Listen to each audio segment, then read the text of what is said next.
I have personally been at the receiving end of a lot of prejudice when it comes to gender stereotypes ever since I can remember. The fact that I didn't necessarily conform to the expected things that a boy growing into a man would do. I didn't play cricket. I didn't study or do an MBA. I have white spirits. I pick the flowers. I arrange the table. Um, all these things have met with harsh criticism, labeling, conclusions, assumptions, and because we hear so much of this, men can't cry, etc., etc. If on the basis of this, we assume and generalize that men are the only people who are undergoing this, we would be terribly naive. I wish that were the case, but it's not, because we are part of a society where many individuals and many segments of people are expected to be and required to be absolutely unwavering and unshakable as far as their outward strength of character and steely determination goes. God forbid you are human enough to feel unsure, to feel underconfident, overwhelmed. Those things are not easily accepted. And therefore, many people who might be feeling quite the contrary actually on the inside tend to put up this facade of being extremely strong, quote unquote. And today's session of Soft Spaces, brought to you by Khushiyan Clinic and Driveway Devi, delves precisely into this realm, which is very important for us to talk about, which is therapy for the quote unquote strong ones. I'm joined as usual by the very insightful Khushi from Khushiyan Clinic. Khushi, welcome. Thank you, Karthik. And And I'm just going to, complete this sort of introduction by saying that we hope to examine perhaps some of the reasons that compel people to put up this outward sort of, edifice of uh, unshakability, and why it is so very important to address the mental health of these kinds of people. So, Khushi, over to you. Maybe you can first sort of enumerate on this entire phenomenon in the first place, the fact that it yeah, exists in society, and perhaps some of the reasons.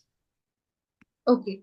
Thank you so much, Karthik. I meet people every week in therapy who carry invisible burdens.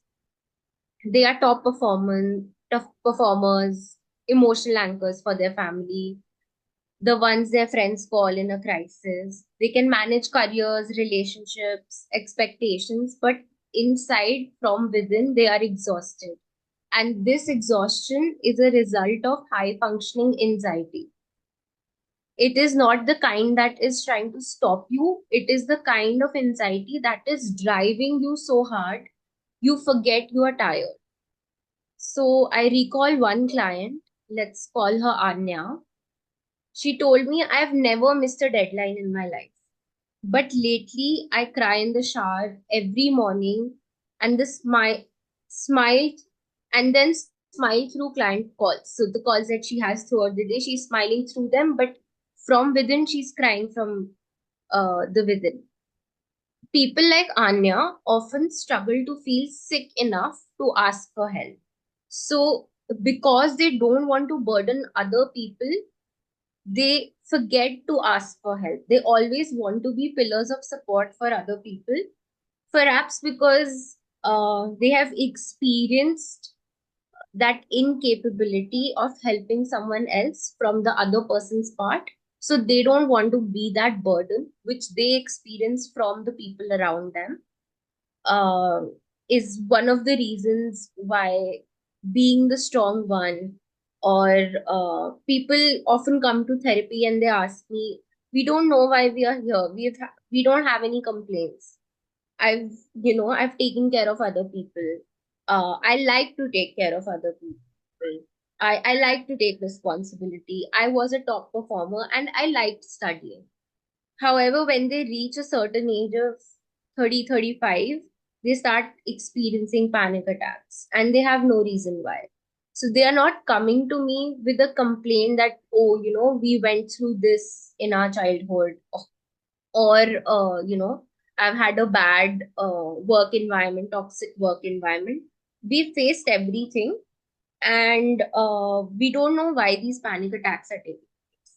So for me as a therapist, the first time a client came and told me this, I was very amused at, with the fact that you've lived a life of 32 years and you're telling me that you've not been through anything.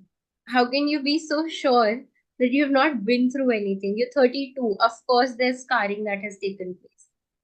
But with high functioning anxiety, people tend to avoid, forget how tired they are, how exhausted they are around the responsibilities that they take place, and therefore they start masking it. A couple of points come to mind, and some of this may sound terribly naive, but it's from a layperson's perspective. Please always bear that in mind. So I'm going to, let's say, air my ignorance for the greater good. Ek to, I think it's important also to check with you and therefore underscore that sometimes the weight of these responsibilities and roles is voluntary, but at other times it's also an unwanted sort of inheritance. Yes. That's number one. And number two, this is also where oftentimes the gender lines blur, because classically speaking or traditionally speaking, while a man, quote unquote, would be seen to be the person in that role of responsibility, depending on each particular family and its circumstances, as you very correctly detailed in your notes for this session, it can be, for example, the oldest daughter. And so, it may well fall on a woman as well, Yeah. who will then have to put up that same brave front. Also, I feel that this might be in some small degree the flip side of uh, a slowly increasing gender equality, where on the one hand we go on and on about how the genders should be treated equally, and then of course with that equality comes a lot of unwanted baggage. So if you want to comment further on these two things, that it Yeah. can well be a woman, and yeah. Okay. So we'll try to understand what's happening here with hyper independence and high functioning anxiety. So they often stem from emotional neglect or enmeshment from childhood. So a child will learn to be useful in order to stay loved. Okay, they learn to be productive and active in order to stay loved. So to perform stability so that others don't worry around them as to what is happening with my child. So a lot of mothers But have I'm this sorry, Kushi, I'm interrupting, but yeah, that the interpretation or the perception or the definition of love will vary drastically from for individual to individual, depending on what has been established in that family, or with that attachment, or with the parents in the formative years, right? so for example, a child will learn to tidy up his or her toys which are scattered around. Why? Because if he doesn't do that, there is a fight between, let's say, the parents. Like, who's going to clear it up? Why do I have to do it? And it will go on. Hmm. Right? So the child will learn, okay, in order to maintain stability and peace in the house, because they're fighting because of my toys, I shall, quickly, independently clear up all my toys. Or it can be that the child can see that the mother is worried about, let's say, grades, or the child is not able to learn, multiplication tables or something like that. So they'll take it upon themselves as a responsibility that my mother should not be worried. It is out of love that this is taking place. Hmm. But there's also a learning that is happening over here, that Hmm. if I take care of things on my own, people around me will not be worried. Hmm. So, to say that I have got this, even when your body is screaming, I don't, is an example of, like, for a 3-year-old or a 4-year-old to take upon that responsibility of clearing all the toys that he or she has scattered is a huge responsibility which we as adults may not understand. Huh, which basically then goes on to turn into a learned perception, Conditioning. permanent conditioning of that individual perceiving himself or herself and certain, at least, Yeah. actions or inactions as source of worry. Hmm. Yes. So, coming to the gender equality, elder daughter, there is this. The president of the American Psychological Association is Dr. Thema Bryant, and she has coined the phrase the strong black woman syndrome, which shows up across race and gender as well. But she's coined the term the strong black woman syndrome, which talks about this hyper independence, this learning of being responsible, taking care of others, uh, so that people can depend on you for stability. Okay. There's another person called Brené Brown who talks about how perfectionism isn't the path to excellence, it's the shield we use to avoid shame. Mhm.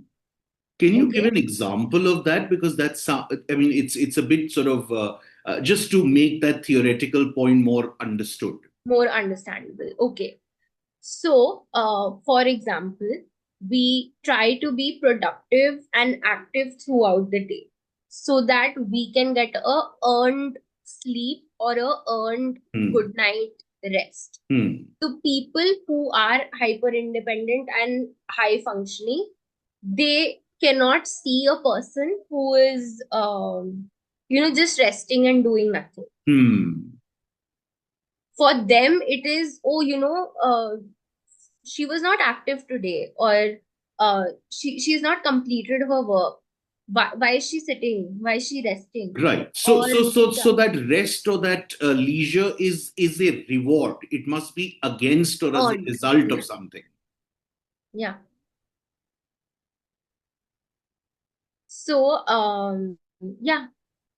Um, Now, I want to also ask you, Kushi, that mm, sometimes, or rather, I should put it this way, when you have these kinds of individuals, and we've kind of, talked a little bit about why this happens and what happens, uh, pardon me, in the long term, when an individual is leading this kind of life for months and years upon years, what are some ways in which this can manifest? Okay. So, for example, one of my clients, she was an elder daughter, okay, and she took on the responsibility for mothering her siblings Mm-hmm. since the age of 11, Mm. okay. And she, during therapy, she made a statement that, this is the only place where I don't have to pretend that I am okay, and I don't need to hold that mask and facade. But elsewhere in all the roles, whether it is work life, whether it is home life, whether it is my siblings, in front of my father, I have to hold this facade that everything is fine. And there was another client who was running a startup, had a lot of panic attacks, and he used to call his panic attacks inconvenient because Ah. that would stop his productivity. Hmm. So it is during therapy that he realized that hyper independence was, his trauma response, which was telling him, I'd rather burn out than be a burden on others. Hmm. Hmm. Okay, so I mean, in other words, one potential, uh, very negative fallout can well be burnout, and that too, sort of quite Yeah, prematurely in that sense. yeah, Uh, how do and I know that I've asked you this question, I think, in a number of sessions, and it's always a tricky one, but I can't help but ask it.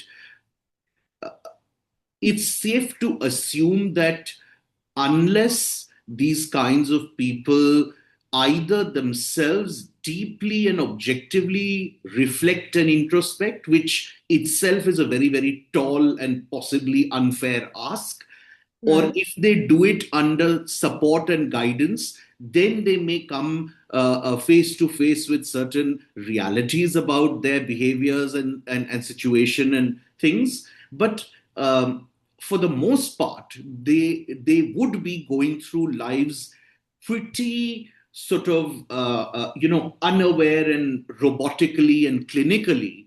yeah, uh, how do you even begin to get them help? So that is one part, and that's a tricky one. The yeah, other thing I want to bring in, which again is from a layperson, but I think there's merit in discussing it. uh, is it not true that there could be a tendency of interpreting this kind of outward strength and bravery and confidence and this always on, I'm in charge thing for actual resilience? hmm. Okay. So for the first part, many of these clients, they're unaware that they are anxious. So they just don't know what it is that is happening to them. And after 3 or 4 sessions, therapy becomes a space for them where they can just collapse. Hmm. Okay. Uh, they when they come to therapy, they don't know why they can't sleep, why their chest is tight, why their mind is racing at 3 a.m., why they are not able to get a full night's sleep.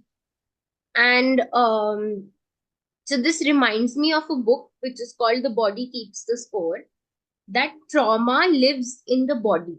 Yeah. So people who never cry sometimes carry most grief in their gut, their shoulders, their breath. And when we start doing somatic work with them and somatic exercises with them for release, I have seen clients break down during exercises. Hmm. Hmm. So we often start with body based check ins. Where do you feel the pressure today? Can you unclench your jaw while saying I'm fine? So, noticing these bodily patterns and behaviors, these small somatic cues tell the truth that their words can't, because they are not aware of it. Hmm. Right. Very, very, I mean, very, very helpful sort of insight there. Okay. Okay. And And let's come to this whole, resilience yes, versus, yeah. yeah. So, the entire idea around that, you need to push through life, you need to, stick it out. So for example, this is a very personal experience that is taking place uh, right now only, is that my brother is in his first job. Okay. And it is not what we expected. It is not a role of a marketing person, it's a role of an engineer that is there, and it's a huge PSU in India, and we don't want him to, give up that role. So what he is going through right now is headstrongness. That I need to say headstrong, even though, the the location is not what I want, the job is not what I want.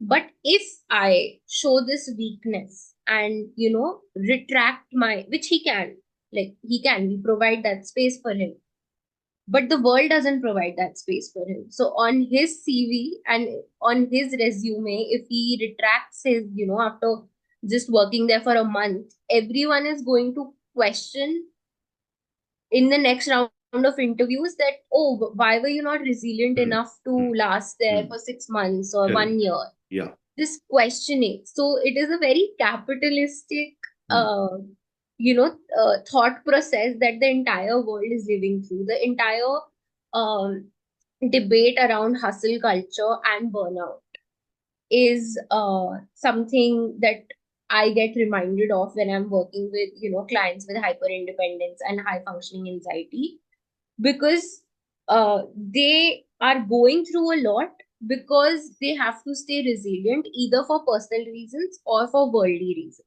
And most of the time, it is worldly reasons. So sadly, we are living and we have constructed a world such that burnout is tagged in as resilience, that we try to see how resilient you are. So for example, a good example for this will be if a person who's like, I'm scared of snakes, right? So if someone is trying to test me and my headstrongness, I will never allow them to, put a snake on me and see then for how long I can sure. be strong enough in front of that snake. Yeah. And nobody will expect that also. Mm, But if I don't like, for example, the relationship I have with my father, or mm. the relationship that I have with my mother, uncle, aunt, XYZ person, and I don't want to suffer through and I want to stop. If I try to stop, other people will always try to convince me that no, you have to keep moving forward. Like for my brother, even though the family is able to provide that support and call him back home, it is the answerability to the capitalistic world that is driving him into a role which he doesn't want. So yeah, Yeah, I mean it's a real conundrum and chicken and egg and whatever way you look at it. I do have yet another very yeah, tricky situation rather than a question. Now, I completely take your point about how detrimental, unhealthy, and frankly unnatural it is to be this way all the time. Having said that, and the example I'm going to give you is extreme only because that's the circumstances that presented itself to me to land up in that situation. From the time of my cancer illness, I was asked, stroke, told, stroke, sometimes subtly it was suggested, at other times it was very, very direct and in my face that listen, buddy, if you're going to be sort of, unable to do certain duties and roles pretty much all the time of with alarming regularity, then what kind of head of the family, son, yeah, father, husband, partner will you be? Now, of course, that came about as a consequence of an extreme situation, but it happens all the time. So it's this real Sophie's choice, or it's this real toss up where it's one of those aage khai piche kuan type of situations yeah, where either you can be unnaturally sort of strong all the time, which is has its own negative drawback. outcomes, or you can feel your feelings, let's say, as and when they come to you, but then god forbid that's too often as well, and that also prevents you from therefore performing your expected duties and obligations. How does one navigate this? Okay. So one of the hardest things for the strong ones is first receiving help without guilt, because they are always praised for independence, right? So saying I need support itself feels like failure. If you're asking for help, it Yes. means that you've failed. Yeah. But when they start the healing journey, it is for them to understand that allowing that interdependence. So the first four sessions are just rapport building. It is just getting to know the client. It is just providing them with that space where they can talk about whatever it is that is there on their mind. We don't need to talk about the past. We just need to talk about the present. Okay, what is it that today has laid heavily on you? So I, ask questions like, what would it feel like to not do this alone? Had you had help, how would it felt to you? When was the last time you let someone show up for you instead of showing up for that person? What's that story you tell yourself about needing help? So it is through a lot of storytelling, through a lot of reflections that they open up. And again, when we work with clients who are hyper independent, high functioning, there's this quote and the work of this doctor who's called Dr. Nicole Lepera. She says the most self-aware people often need to learn how to be self-compassionate, and this is exactly what we try to teach them: self-compassion. So we try to practice micro asks like, can you text a friend? Can you delegate a task to someone else?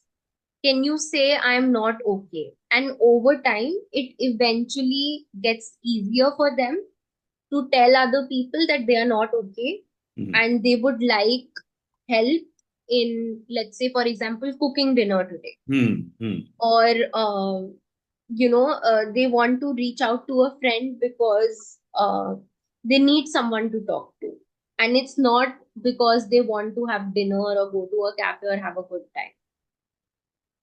Yeah, that makes a lot of sense. So, have you also observed either with your own practice or otherwise read and are acquainted with situations where obviously at the end of the day everyone's human, and whether one is consciously aware of one's patterns, etc., is one part of it, but I suppose the mind and the body still needs to cope in some form or fashion. So Yeah, is there a tendency or a propensity for these kinds of high functioning individuals with high functioning anxiety, as you say, to possibly fall into the trap of a very negative coping mechanism? Or yeah, would that not happen because that itself would, sort of hamper their productivity? yeah, of course. So what they start doing is again hyper masking, not showing the world that they are burnt out. So for example, the example I gave of Anya, right? She was Hmm. crying in the shower and still showing up for her client meetings, still taking a full day of work, not taking an off, right? So there's a quote again that's coming to mind by Dr. Gaber Mate. He said the question isn't why the addiction, but why the pain. So Hmm. in this case, the addiction is to be capable, Hmm. to never needing anyone else. So that in itself is the negative fact. Sure. That in itself is a negative coping mechanism because they learned to cope from worry and anxiety itself, right? It arises from the fact that the child doesn't want the parents to fight. That is Correct. why the hyper independent behavior of quickly packing up the toys. So they learned to be hyper independent, to not be anxious.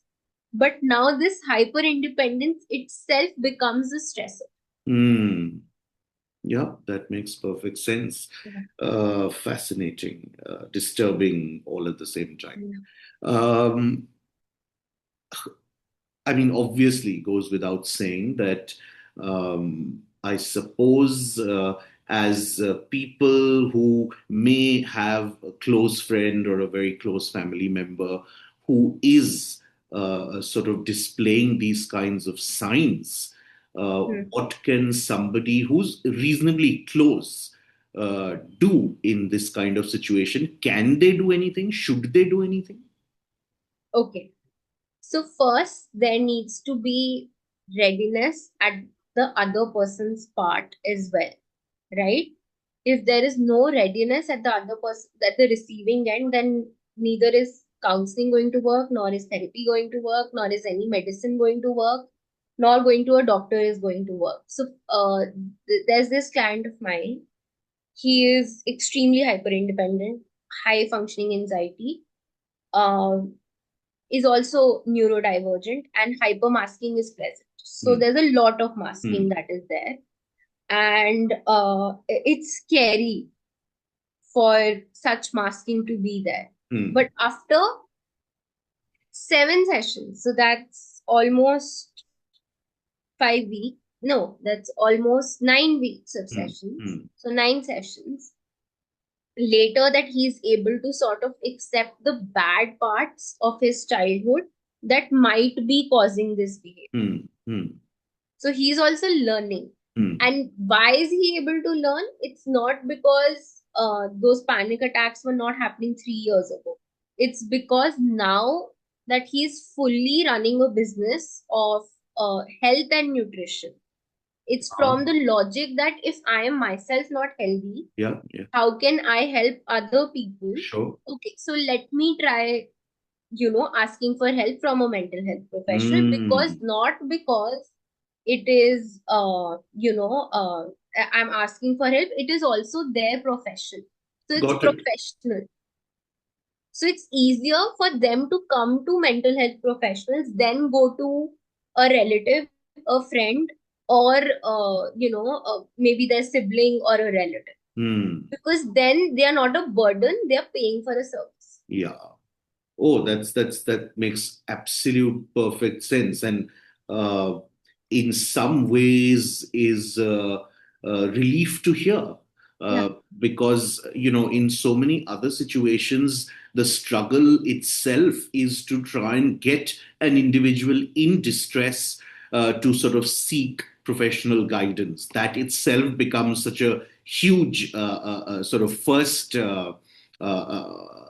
obstacle to try and overcome. And here, if there is even a relative willingness tilting towards going to the professional rather than anyone else, that's only good news.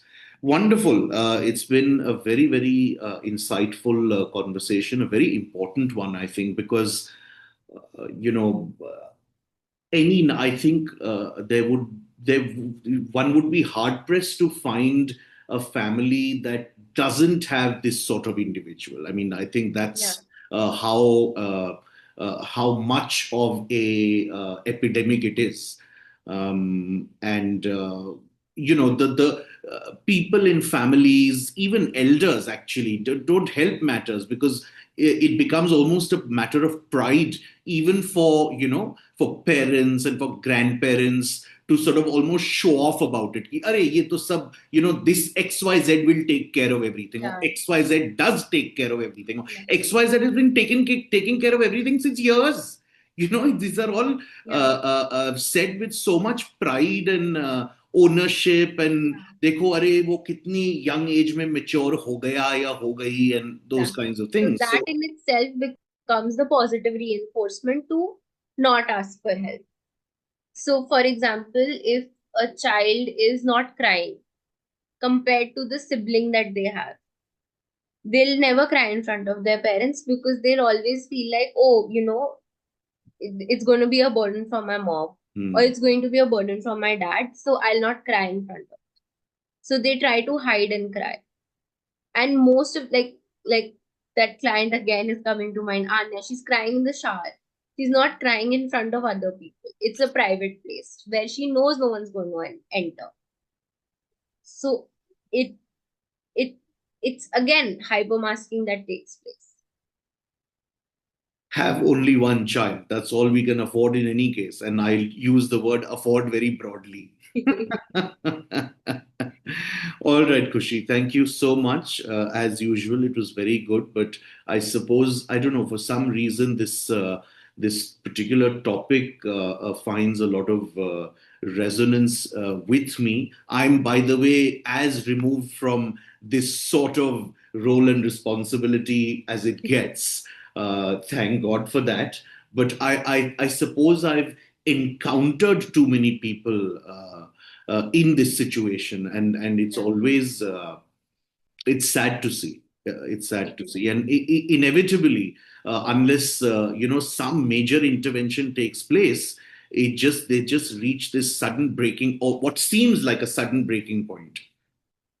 Of course. Yeah, And so I feel like we've just opened a door for many people who didn't know that that door was locked. yeah. So if you're listening and you are the one everyone is leaning on, please remember you are allowed to lean to, you're allowed to exhale, and you don't have to earn this soft. You Ab- don't have to earn the softness. yeah, absolutely. And I was, in fact, going to use our title as well and say that there are soft spaces, and that those soft spaces are within those people themselves. It's just that one has to acknowledge them, and know that they're there, and that it's okay to go into them routinely. All right. Thank you so much. Take care. And Thank thank you. you to everyone for watching and listening. Until the next one, stay safe and stay mentally healthy.